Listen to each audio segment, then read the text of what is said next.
அன்பான மாதா தொலைக்காட்சி நேயர்களுக்கு வணக்கம். நேற்றைய நிகழ்ச்சியின் தொடர்ச்சியாக இன்றைக்கும் நம்ம கிட்னி ப்ராப்ளம் பற்றி தான் பார்க்க போகிறோம். இப்போ ஒருத்தருக்கு கிட்னி ப்ராப்ளம், யூரியா உங்களுக்கு அதிகமாக இருக்குது, கிரியேட்டினைன் 1.2 வரைக்கும் நார்மல், அதுலேருந்து 2, 3, 4, 5, 6 எவ்வளோ இருக்கலாம்.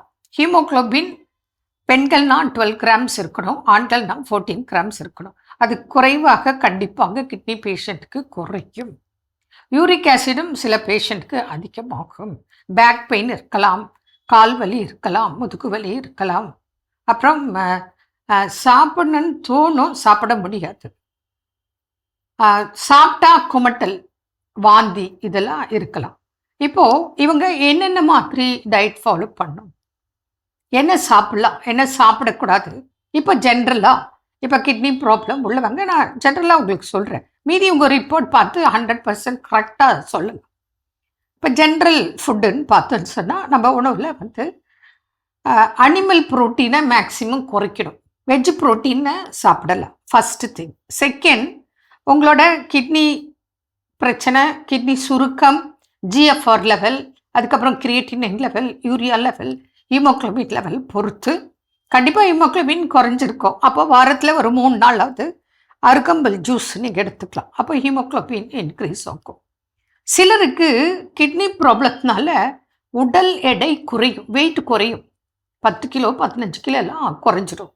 அவங்க கண்டிப்பாக முட்டை, வெண்கரு மாத்திரம் வேக வைத்த முட்டை உப்பு இல்லாமல் சாப்பிடலாம். காலையில் ஒன்று, மத்தியானம் ஒன்று சாப்பிடலாம். அது எவ்வளோ வெயிட் குறைஞ்சிருக்கோ இல்லை குறைஞ்சிட்டே போதும், அதை பொறுத்து. வெயிட்டெலாம் குறையல அப்படின்னா ஏதோ வீக்லி ஒன்ஸ் ஆர் த்ரைஸ் கூட எக் எடுத்துக்கலாம். ஆனால் எல்லோ வேண்டாம், மஞ்சக்கரு வேண்டாம், வெண்கரு மாத்திரம் தான் சாப்பிடணும். அப்படி தான் சொல்கிறோம். கீரைகளை மேக்சிமம் கட் பண்ணிடுங்க, எல்லா கீரையும் ஒத்துக்காது. அதனால தான் உங்களுக்கு ஆங்கில மருத்துவர்கள் என்ன சொல்லுவாங்க, காய்கறிகள்லாம் வேக வச்சு தண்ணி இருத்துட்டு காய்கறிகளை சாப்பிடுங்க அப்படின்னு சொல்லுவாங்க. அப்போ அதில் இருக்கிற பொட்டாசியம், தேவையில்லாத சில உப்புக்கள் வெளியேறணும், அதுக்காக உங்களுக்கு அட்வைஸ். அதே போல் சில உணவுப் பொருட்கள் வேண்டான்னு சொல்கிறதும் உண்டு. இங்கே நம்ம பார்த்தோன்னா நீர்க்காய்கள் நீங்கள் கண்டிப்பாக சாப்பிடலாம். ஏன்னா எங்ககிட்ட வர்ற பேஷண்ட்கெலாம் அப்படி தான் சொல்கிறோம். நிறைய பேர் நான் ஃபஸ்ட்டு சொல்கிறது நீங்கள் புரிஞ்சுக்குங்க.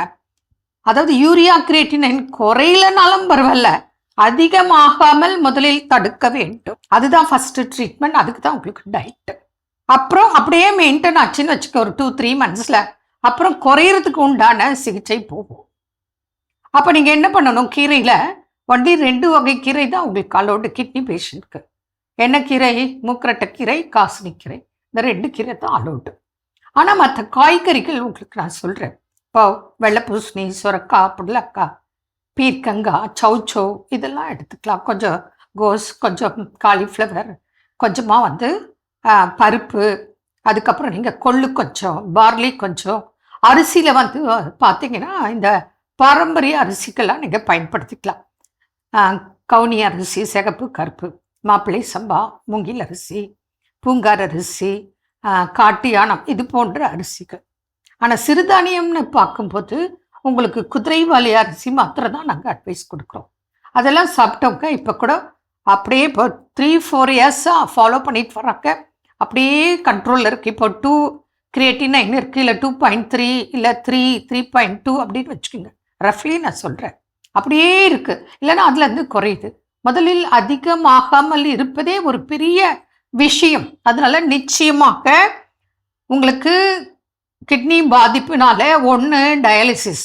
அடுத்தது உங்களுக்கு அட்வைஸ் என்ன, வேறு யாராவது கிட்னி உங்களுக்கு டொனேட் பண்ணோம், நீங்கள் கிட்னி மாற்று அறுவை சிகிச்சை செய்யணும். இந்த நிலைமைக்கு போகாமல் இருக்கணும்னா டயாலிசிஸ்க்கே ஃபஸ்ட்டு போகக்கூடாது. நீங்கள் உங்கள் கிரியேட்டினைன் லெவல் ஆரம்பத்திலேயே கொஞ்சம் தான் இன்க்ரீஸ் ஆகிருக்கு, அதை டெஸ்ட் பண்ணி பார்த்தா உடனே நீங்கள் தெரிஞ்சுக்கணும். டாக்டர் சொல்கிறாங்க சொல்லலை, அதை பற்றி கவலை இல்லை, என் உடம்புக்கு நான் தான் பார்க்கணும். நார்மல் எவ்வளோ 1.2, 1.2வே அதிகம்னு சொல்கிறேன். 1.2க்கு மேலே எவ்வளோ இருந்தாலும் கட்டாயம் நீங்கள் கிட்னி பிரச்சனை உள்ளவங்கன்னு புரிஞ்சுக்குங்க. அது 4 வரணும், 7 வரணும், 10 வரணும்னு வெயிட் பண்ணாதீங்க. இவ்வளோதானே நினச்சி விட்டுடாதீங்க, ஏமாந்துடாதீங்க. 1.2க்கு மேலே கொஞ்சம் இன்க்ரீஸ் ஆனால் கூட உடனே தொடர்பு கொள்ளுக்க. உங்களுக்கு லைஃப் லாங் டயாலிசிஸ் இல்லாமல் பாதுகாக்கும் வழிமுறைகள் இருக்கு. கடைபிடித்தால் பலன் உங்களுக்கு. மீண்டும் நாளை சந்திப்போம். நன்றி. அன்னை மரியே வாழ்க.